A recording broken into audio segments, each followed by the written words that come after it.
Well, the big news today is that SKYMO is launching its first radio mount for a Toyota Tacoma. Now, this video is being filmed in 2025, and currently this radio mount is going to fit the 2024 and 2025 model years, but it's very likely it will fit model years into the future as well. So in this video, I just want to show what you're going to get when you buy one of these and how it's installed. So maybe if you've already purchased one of these radio mounts or you're looking for a radio mount solution for your Tacoma, you can see how this one could work for you. Let's crack this open. I'm going to unwrap everything. You're going to get a mounting plate. You'll get two pieces for what we call the mount base. That's going to actually clamp to the grab handle on your Tacoma console, and then you'll get some hardware as well. So I'll unwrap all this and we'll take a look at what you get. So here's what everything looks like unpackaged. You have your two pieces that make up the mount base. You have your mounting plate. We include an Allen wrench that's going to help you out with securing some of this hardware, and then 3 hardware packs. Now, all this might look a little bit confusing, just kind of laying out here on the table. So let's stage it up on the console we have sitting here, and that will give you a little bit better of an idea of how all this works. So here are your 2 mount base pieces, and what they're going to do is just clamp right here on the grab handle.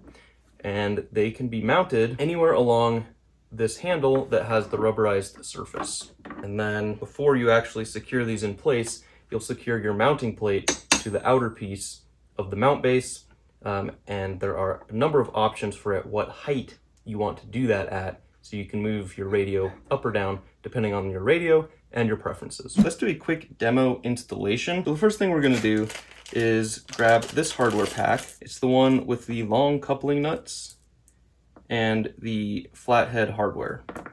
And what we want to do is take this piece, and we're going to insert the coupling nuts through the hex holes here. They'll go in about halfway, and then come to the other side, and we're going to just get these flathead screws here.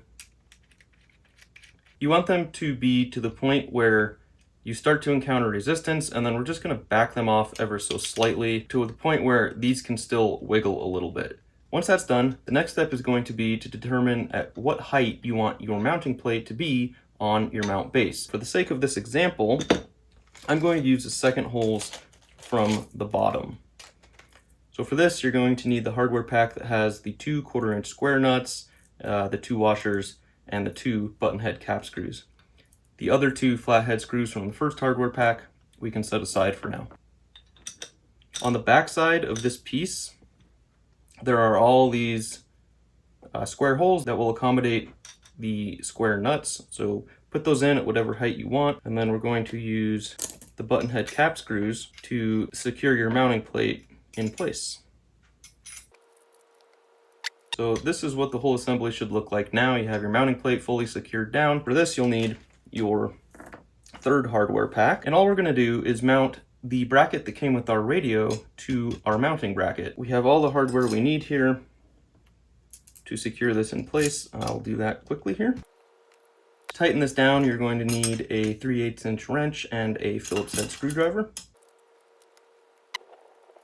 Now, I'm not going to install the radio quite yet. I'm going to do that once we have this whole assembly in place on the console. So let's bring that back over here. We'll get this installed, and then we'll put the radio on. At this point, we are ready to choose where we want to install this on the handle and then actually secure it in place. Now, as I mentioned earlier, this entire assembly can be installed anywhere along this handle that has the grip surface here.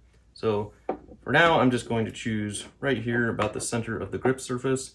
When you go to install this piece, you'll know what orientation it needs to be in because the part number is on the bottom of it. That's going to go down.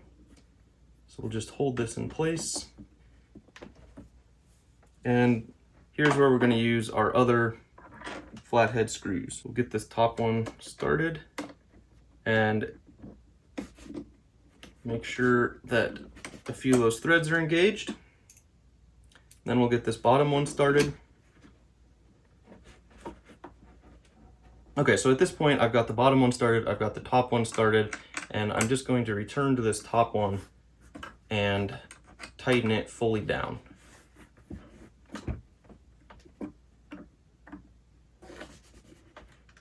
All right. And that is sufficiently tight now to keep this thing in place. Now this handle is tapered, so depending on where you're installing it here, you may have a little gap between these two pieces. If you tighten the top down fully before you tighten the bottom, you can close that gap. You may just have a little bit of a gap on the bottom side. And again, that's just because this handle tapers. Now from there, we are ready to get the radio all mounted up. So let's do that. Hold this in place. And that's it, there you go. And the nice thing about this mount is you have adjustability front to back and up to down. So depending on the size of your radio and where exactly you want it, you have quite a bit of flexibility here in how your radio is actually going to be positioned. So I hope all that's making sense. If you have any questions after watching this, feel free to leave me a comment and I will do my best to answer them. If you want to check this out, it's in the SKYMO.com store. I'll leave a link to that in the description of this video. And thanks for watching.